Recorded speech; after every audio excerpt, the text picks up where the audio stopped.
থাকলে তুমি তোমার স্বামীরে পাইতা না। আমি তোমার কেমন করে বুঝাই গো মা, এখানে তো কাউকে ছোট কাউকে বড় করার জন্যই আমি বসি নাই। আপনারা তো সন্তান আছে, আপনারা তো ছেলে মেয়ে আছে গো মা।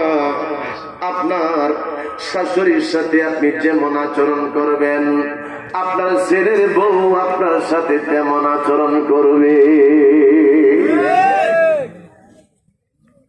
আমার এলাকার মধ্যে আমি বসেছিলাম, কয়েকজন মুরব্বী আমার সাথে বসে আমারে কই, হুজুর আপনি যে সমস্ত ওয়াজগুলা করেন আমরা এই সমস্ত কেমন করে মিল পাইছেন? কই হুজুর আপনি মাঝে মাঝে এই কথাটা বলেন, তুমি যেই রকমের আচরণ তোমার বাবা মার সাথে করবা তোমার সন্তান তো তেমন আচরণ করবে। আমি বলছি হ্যাঁ, কথাটা তো সত্য, আপনারা কি বলেন? কই হুজুর আমাদের এই দেশের মধ্যে একজন মুরব্বী তার সন্তান ধাক্কা ধাক্কা তারা ঘর থেকে বাহির করে দিচ্ছিল।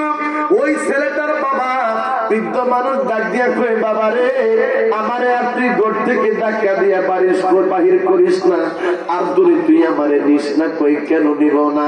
কই এই জন্য তুই নিস না, যদি আমারে এর থেকে দূরে তুই নিয়ে যাস তাইলে তোর সন্তান তোরে আরো দূরে নিয়ে যাবে। কয় হাকিকত কি বুঝলাম না? কয় বাবা আমি আমার আব্বারেও ধাক্কা ধাক্কা এতটুক পর্যন্ত দূরে নিয়ে আসছিলাম, আর আজকে তুমি আমারে ধাক্কায়া ধাক্কায়া এতটুকু দূরে তুমি নিয়ে আসছো। আমার বাহির চরের বাবারা, এই জন্য আমার যুবক বন্ধুরা, আপনি যদি আপনার মায়ের বাবারে যদি খেদমত করেন, আমার পুত্র বধূ মায়ের আগো আপনারা যদি আপনার শাশুড়ির খেদমত করেন, তাইলে আপনার সন্তান আপনার ছেলের বউ আপনার খেদমত করবে। আওয়াজ দিয়া বলেন বাবা ঠিক কিনা? তোমার মত লয় না কেহ আমায় বুকে টানি, আঁচল দিয়া মুছে না কে,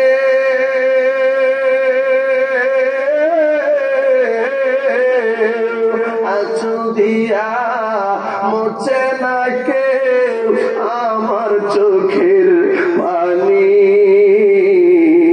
হায়রে মা জননী আমার, হায়রে মা জননী আমার। বাহির চলে বাবারা, আমার মা নাই, আমিও মাহারা কাঙ্গাল রে, আমিও মাহারা একজন কাঙ্গাল।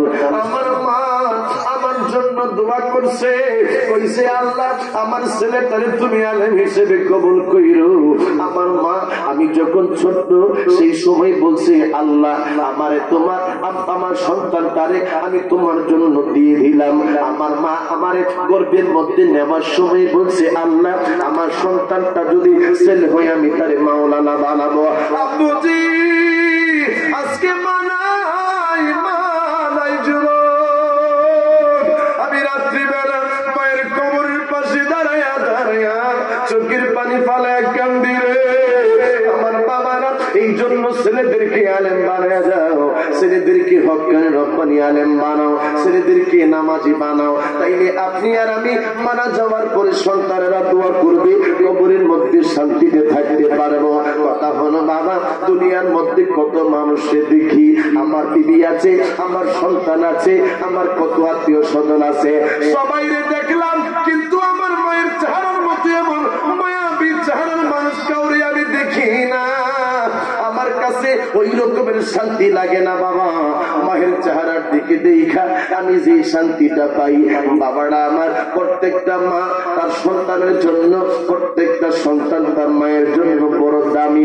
এই জন্যই আমার নবী কয়, তোমার জান্নাতুকা ওয়া নারুকা, তোমার মা বাবাই তোমার জান্নাত, তোমার মা বাবাই তোমার জাহান্নাম। জবানটা খুলে কন্যা সুবহানাল্লাহ।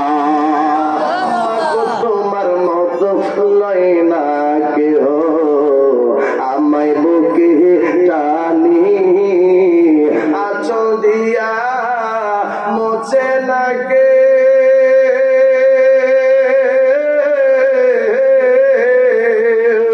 আঁচল দিয়া মুছে না কেউ আমার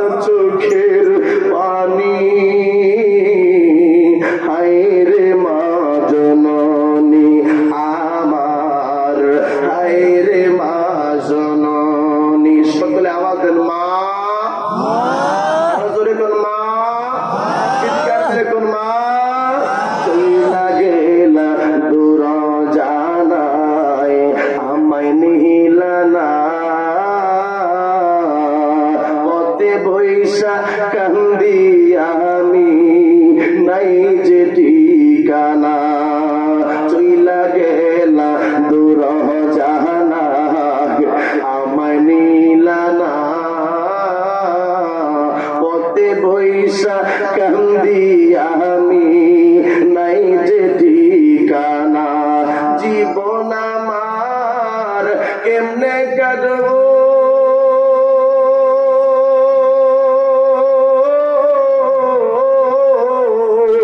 জীবন আমার কেমনে কাটবো একেবারে হায়রে মা জননী আমার হায়রে মা জননী হায়রে মা জননী আমার হায়রে মা ছেলেটা কইয়া রাসূলুল্লাহ নবী গো আমার মায়ের ব্যবহার ভালো না আমার মার মেজাজ খিটখিটা মেজাজ আমার নবী কয় তুমি তো তোমার মায়ের কইলা খিটখিটা মেজাজের তোমার মা যেই সময় গর্ভে লইছিল তুমি যেই সময় গর্ভে ছিলা দোনাটা কথাগুলো শুনে নাও বড় মূল্যবান কথা আমার যদি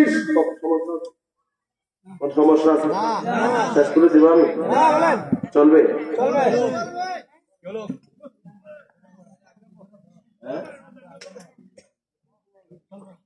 তাহলে সাইডটা আপনি দিয়ে না বাবা আমি একটু কথা বলে যাই এমনি তো আলহামদুলিল্লাহ মাহফিলের সার্বিক পরিস্থিতি আলহামদুলিল্লাহ লোকারণ্য হয়ে যাচ্ছে আলহামদুলিল্লাহ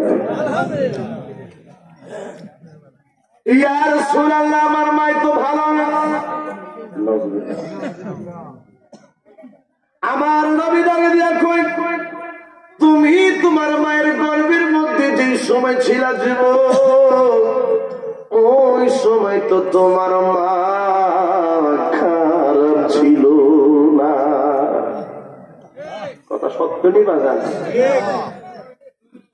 মার মনে কত চিন্তা যুবক ছেলে আমার যদি হয় ছেলে বড় হবে আমার আদর সোহাগ করবে আমার খেদমত করবে আমার নবী ডাক দিয়ে